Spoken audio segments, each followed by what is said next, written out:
Salut, c'est Trado, content de vous retrouver pour la vidéo hebdomadaire de l'or et de l'argent libellé en euros. Alors, je disais la semaine dernière que l'argent était au bord du gouffre, le gouffre étant symbolisé ici par le nuage dont on était, au-dessus duquel on s'était maintenu in extremis pas mal de semaines de suite.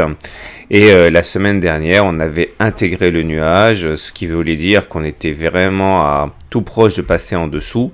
Et c'est chose faite maintenant, ce qui veut dire que la tendance est devenue baissière. Alors il faut remettre en cause pas mal de choses. Bon, tout d'abord, il faut savoir que en analyse technique, on aime bien qu'il y ait une bougie de confirmation hein, quand il y a cassure ou passage de quelque chose d'important. Donc on va quand même attendre qu'il y ait une bougie de confirmation, une deuxième bougie en dessous du nuage pour confirmer qu'on soit bien en tendance baissière. Regardez, ici c'était pareil. Hein. On a eu une bougie au-dessus, on aurait pu conclure à une tendance haussière, mais ça a été invalidé dès la bougie suivante. Donc on va quand même attendre un petit peu. Mais là, il est vrai que la finesse du nuage ici a véritablement facilité son passage. Les indicateurs techniques sont véritablement tous en pleine déroute. Hein. On a le stochastique qui est en dessous de 20, donc en zone de survente, c'est la zone où les baissiers sont complètement aux commandes. Le momentum qui mesure la force, eh bien il est négatif, hein, ce qui veut dire que la tendance est baissière. Et même le CCI est en zone de survente. Je vous passe les autres indicateurs qui sont tout aussi mauvais. Je vous rappelle quand même à la base hein, que le fait qu'on ait des pics descendants et des creux descendant nous met en situation de tendance baissière au regard des principes de dos et il en sera de même hein, tant qu'on n'aura pas enchaîné des pics et des creux ascendants. Donc globalement tout est mauvais, tout sauf peut-être une chose, c'est que regardez, il semble que l'on soit venu se poser hein, et que les cours soient venus se poser sur la partie basse de ce canal vert, niveau à partir duquel un rebond technique pourrait s'initier.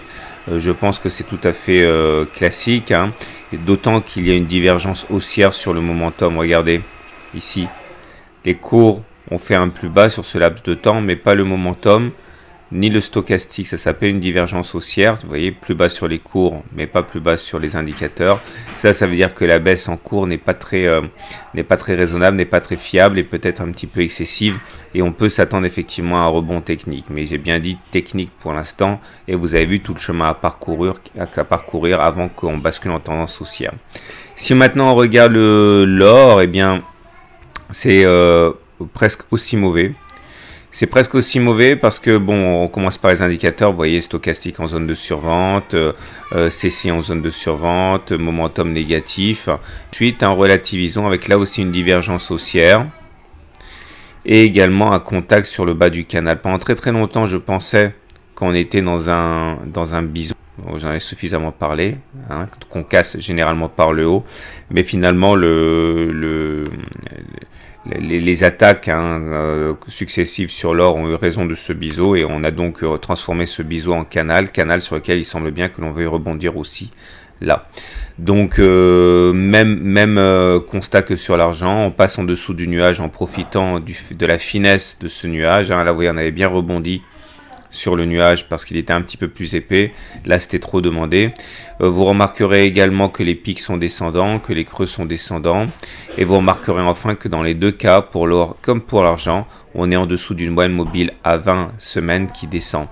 Hein, vous voyez comme cette moyenne mobile à 20 semaines a bien fait la part des choses entre tendance haussière et tendance baissière et les difficultés qu'on avait à passer au-dessus. Bon, force est de constater que quel que soit le système utilisé, on est toujours en tendance baissière. Voilà, je vous dis à la semaine prochaine.